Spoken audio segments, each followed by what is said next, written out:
சென்னையில ஏதோ ஒரு கிராமத்துல இருந்து பூனாவுக்கு போய் படிச்ச கோர்ஸ் முடிச்ச அந்த தனுஜா எங்க?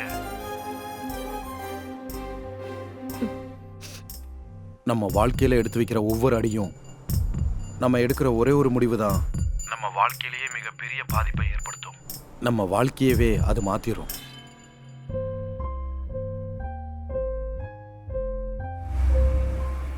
இங்க பாரு, தனுஜாவை பத்தி எனக்கு நல்லா தெரியும்.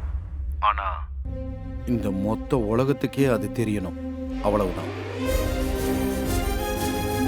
இதுக்கப்புறம் என்ன பண்றதுன்னு நீ முடிவு பண்ணிக்கோ.